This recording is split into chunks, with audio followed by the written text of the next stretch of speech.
तो आज रेसिपीटी आमर पाचिला कदली को लेकिन तैयारी होची। तो पाचिला कदली रे मामा आज बनवाई जाऊँच बहुत ही टेस्टी पिठा बा आपण पाचिला कदली रो पकोड़ा मध्य कहि परिबे, जहाँ भी आपण भाभी परिबे पिठा कहतु किंबा पकोड़ा कहतु। तो या बनैला परे आपण जेतेबेले भी पाचिला कदली आसीबा आपण एई भଳିया पिठा निश्चय बनैबे। तो तापई से कौन कौन रखिछनी कौन कौन नौचंदी केमिति तैयारी करछन चलंतु देखि नबा। से प्रथमे कौन कले ना किछि मैदा नैचंदी, मैदारु से 3 चम्मच नैचंदी आउ ए भଳିया चम्मच मापिकी।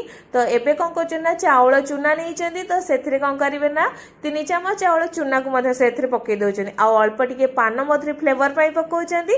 तापरे चीनी को 1 चम्मच पकौछंदी। आपणकर माने मिठा को नहीं कि आपण कम बेसी करि परिबे। तो एथिरे मिठा को बैलेंस करिया पई अल्प टिके लूण से पकै देले। तापरे याको आमे गोळेबा। ता भितर से कौन कर ना 1 चम्मच एठी देसी घी को पकाउछंदी। याकू तापरे भल भाबरे घी संगे सबुतक मिक्स कर नबा। घीटा पकया द्वारा यार आउरी बहुत बढ़िया फ्लेवर आसी थाए। तो एबे याकू कौन करिवे ना से क्षीर देकिनी याकू गोटे बैटर बनैबे। आपण बिल्कुल भी पानी एथिरे देबेनी, क्षीर देबा द्वारा यार फ्लेवरटा आउरी माने बढ़िया आसीबो आ पिठा रे तो मस्त लागिबो। तो यही भाया मोटा टिके रखिकी माने बैटरटा को बनैबे आ बिल्कुल भी ताधरे बिंडा न रुहे। तो एबे देखि पड़थिबे आपण को भलिया माने कंसिस्टेंसी रहिची। तो जेहेतु आम एटा पाचिला कदली रे तैयारी करिबा, तो पाचिला कदली तो निहाती दरकार।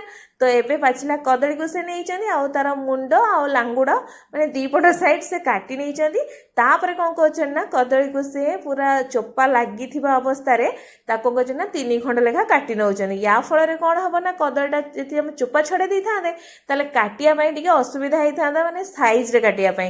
तो एबे देखंतु आमे चोपा लगे काटी सारला परे कोन होची ना देखंतु आराम रे सब तक चोपा गुड़ाक छाड़ी दउची। आउ कोन होची ना हमर माने कोन पूरा साइज रे हमर कदली गुड़ाक माने साइज रे काटी हेकी रहि जाइची। एमती एमती करिकी से सब तक चोपा छड़े नैचंदी कदली रो।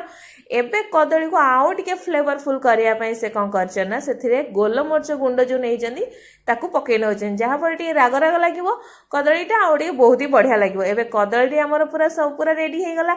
तो कदली काटिया भितरे से एपटरे तेल को गरम कर नैथिले।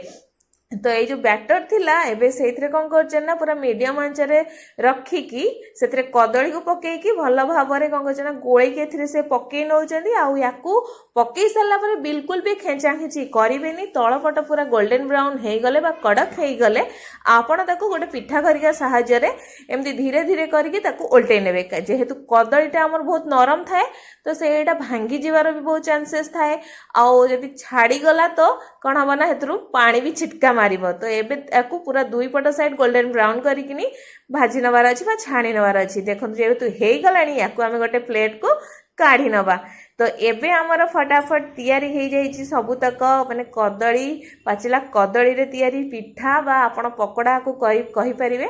तो याकू थरे आपण घरे निश्चय बनांतु, जेते बेले भी पाचिला कदली आछि निश्चय बनांतु। आ किपरि लागुछि हम कमेंट बॉक्स रे कमेंट करी निश्चय जणांतु। धन्यवाद।